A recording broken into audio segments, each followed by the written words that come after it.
Hello and welcome to History Through Question. Today's topic is last year question paper GIC part 3. Okay, देखते हैं हम 21st question. During the reign of Sher Shah, the head of the which department looked after the income and expenditure of the state? तो आपको बताना है कौन सा department दिख रहा है. तो करेक्ट आंसर इज ए, दीवान ए वजारत. अब शेर शाह अगर हम देखें तो उनके एडमिनिस्ट्रेशन में 4 मिनिस्टर्स उनको हेल्प करते हैं. 4 मिनिस्टर्स. अब ये कौन कौन है? That is the Diwan e Wizarat, Diwan e Ariz, Diwan e Risalat and Diwan e Insha. Okay, तो ये सारे इंपॉर्टेंट 4 डिपार्टमेंट्स थे. अब जो वजीर है दैट इज ये दीवान वजारत को हेड करेगा, वजीर. And he was in charge of both income और एक्सपेंडिचर ऑफ द कंट्री. जितना भी इनकम और एक्सपेंडिचर ऑफ द कंट्री में हो रहा है उसका सब हिसाब किताब रखेगा, इनकम एंड एक्सपेंडिचर पर. ओके, साथ ही साथ ये ऑल्सो एक्सरसाइज करेगा एक सुपरविजन ओवर अदर मिनिस्टर्स. तो मीन्स हेड पोजीशन है तो एक सुपरविजन का जो एलिमेंट है वो भी इससे अटैच होगा या फिर इसकी रिस्पॉन्सिबिलिटी होगी. Supervision to the other ministers, ये भी इसकी रिस्पॉन्सिबिलिटी होगी.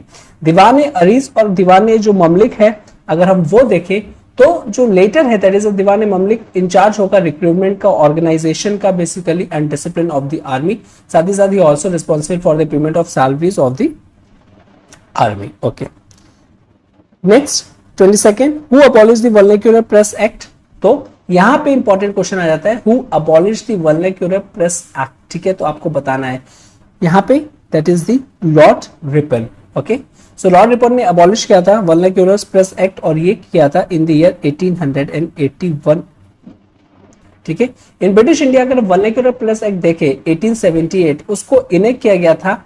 ठीक है, तो ओरिजिनली ये एक्ट कौन सा था? 1878 और इसको अबॉलिश कब किया गया था? 1881. इसका ऑब्जेक्टिव क्या था कि किस तरीके से कर्टेल की जाए फ्रीडम ऑफ इंडियन प्रेस, जो भी फ्रीडम थी इंडियन प्रेस की, और बेसिकली साथ ही साथ प्रिवेंट किया जाए expression of criticism towards the British policies. जो उनकी ब्रिटिश पॉलिसीज थी उनको क्रिटिसाइज होने से बचाया जाए बाय द इंडियंस. नोटेबली जो अपोजिशन था that had grown with the outset. जैसे सेकेंड एंग्लो अफगान वॉर हो चुका था, ठीक है, उसमें जो ब्रिटिशर्स ने लॉस हुआ था, ठीक है, उनका ह्यूमिलिएशन हुआ था, उसको काफी ज्यादा लोग क्रिटिसाइज कर रहे थे. और साथ ही साथ ये जो एक्ट था it was proposed originally by the Lord Lytton. तो ये एक्ट किसने प्रपोज किया था? दैट वाज लॉर्ड लिटन, जो कि वाइसरॉय ऑफ इंडिया थे. एंड यूनानिमसली पास हुआ था वाइसरॉय काउंसिल में समवेयर अराउंड 14 मार्च 1878.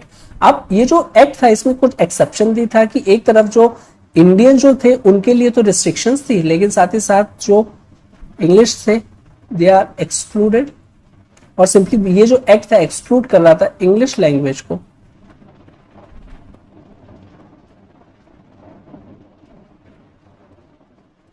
लैंग्वेज पब्लिकेशंस, उसमें ऐसा कोई रिस्ट्रिक्शंस नहीं थे. ओके, और साथ ही साथ यहाँ उसको देखने को मिलता है खूब सारा protest, strong and sustain protest, और काफी wide spectrum of Indian popular और सिंपली पॉपुलेंस में देखने को मिलता है. जो भी पॉपुलेशन इसको अपोज करती है. And finally this law was repealed in 1881 by the Lytton successor जो कि थे वाइसरॉय लॉर्ड रिपन. ठीक है, okay. Third question, the famous book Brahmopasana was related to which of the following. As a name suggest यहां से आपको कुछ एक गेस मिल रहा है कि ब्रह्मो, ठीक है ना, तो ऑब्वियसली इसका आंसर जो है दैट इज द डी, ब्रह्मो समाज से रिलेटेड है ये. For the determination of land revenue which of the following Chola rulers started land survey in his state. तो अब किस चोला रूलर ने लैंड सर्वे स्टार्ट करवाया था? तो यहाँ पे अगेन ये थोड़ा सा फैक्चुअल क्वेश्चन है बिकॉज आपने अगर पढ़ा होगा अच्छे से तभी आपको पता चल पाया होगा. राज राजा फर्स्ट, ठीक है, तो राज राजा फर्स्ट ने कंडक्ट करवाया था लैंड सर्वे और समवेयर क्लोज टू 1000 एडी करवाया था.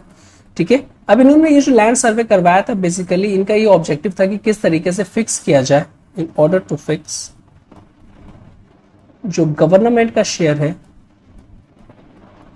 Of land revenue. ओके, साथ ही साथ अगर हम देखें यहां पे in addition to the land tax, income जो थी अलग सोर्सेस से भी आती थी, सच एज जो टोल थे ऑन ट्रेड्स, साथ ही साथ taxes on professionals,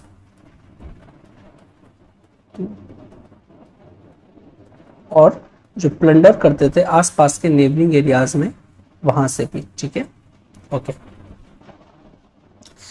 next question 25, on which day independence of India and Pakistan was declared originally. अगर हम देखें, ठीक है, इट वाज नॉट 15 अगस्त 1947, तो किस दिन आई थी, दैट इज ये हमको बताना है, तो दैट इज जून 3 1947। यहां पे इस दिन लॉर्ड माउंटबेटन ने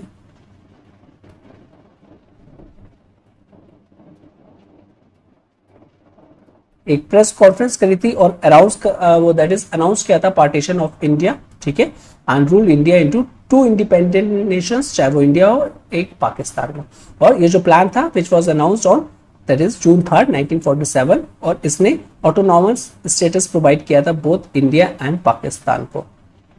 according to Buddhist believe which of the following did he pray to the Buddha thrice for the light of his knowledge, और उसके बाद उन्होंने आगे इसको फैलाया। ठीक है, तो नॉलेज से रिलेट है हिंदुइज्म में, दैट इज द ब्रह्मा। ठीक है, तो correct answer is the Brahma. Brahma एक लीडिंग गॉड थे, और बुद्धिज्म में अगर हम देखें इनमें तो इनको हेवनली गॉड कहा जाता है और हेवनली किंग कहा जाता है। ओके, सो जो ब्रह्मा है हिंदुइज्म से रिलेटेड है और इनको कंसीडर किया जाता है protector of teaching, protector of teachings. Okay, next, what was zabt during the Mughal period. ये तो जब्त है, ये क्या है इसमें, ठीक है, कन्फिस्केशन ऑफ लैंड है, मेजरमेंट ऑफ लैंड है, टैक्स है, money. You have to tell the correct answer. Now the correct answer is the B, is an measuring instrument. ठीक है ना, तो अगर हम देखें तो अकबर किन्ने इंट्रोड्यूस किया था ये जब्ती सिस्टम, और इसमें जब्त आ जाएगा। तो ये जो अकबर थे इन्होंने इंट्रोड्यूस किया था ये जब्ती सिस्टम। ठीक है, अब जब्ती सिस्टम जो था बेसिकली एक न्यू लैंड मेजरमेंट था। ये था क्या, न्यू लैंड मेजरमेंट सिस्टम था।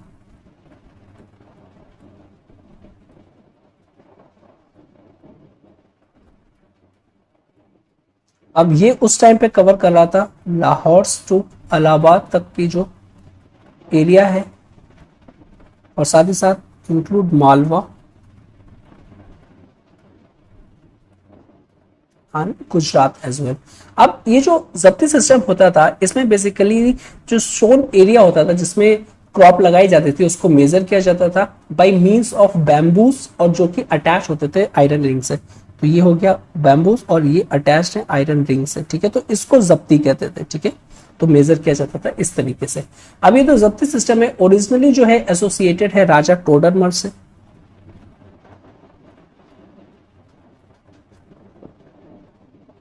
ओके, तो ये ओरिजिनली उनसे अटैच है राजा टोडरमल, जो कि वन ऑफ द नोबल्स थे अकबर के।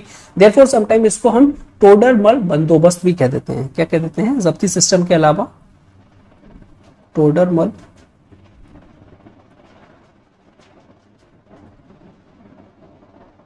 बंदोबस्त। तो अगर ये वर्ड आ जाए विद और सिंपली इन प्लेस ऑफ जब्ती सिस्टम तो please don't confuse. Okay, now अब हम देखें जब्ती सिस्टम जो है उसमें साथ ही साथ number of other systems of assessment भी होते थे जो कि इंट्रोड्यूस करे थे अकबर ने।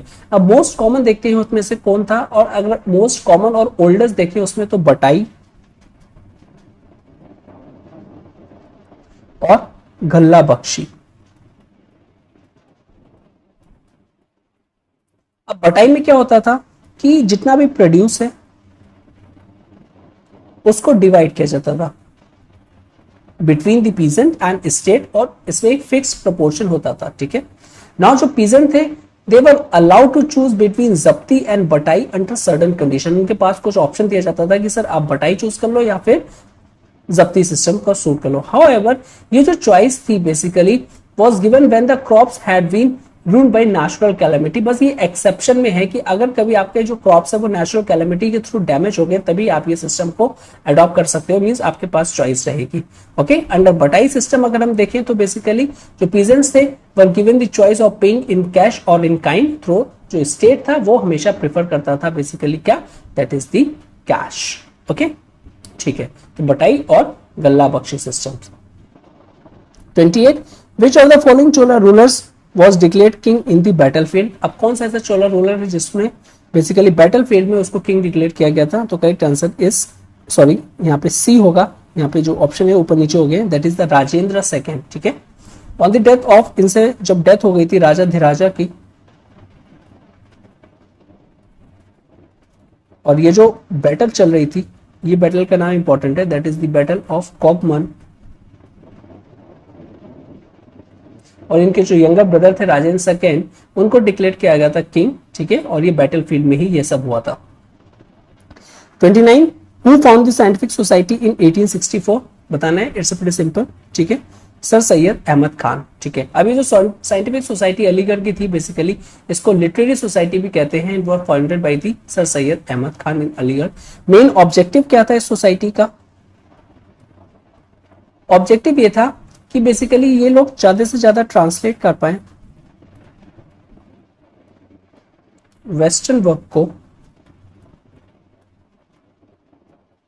जो कि था ऑन आर्ट्स एंड साइंसेस पे,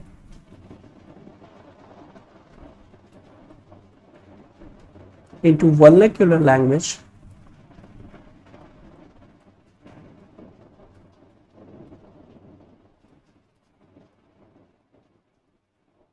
and promote कर पाए western education among the masses।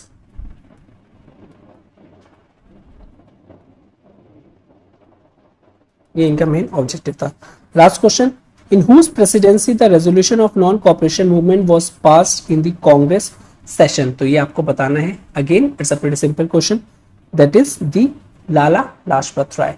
Special session जो कांग्रेस में हुआ था इन 1920s में under the chairmanship of Lala Lajpat Rai, और यहाँ पे इस रेजोल्यूशन में क्या इंपॉर्टेंट था, that is the non cooperation movement को पास किया गया था। Okay, so with this we completed.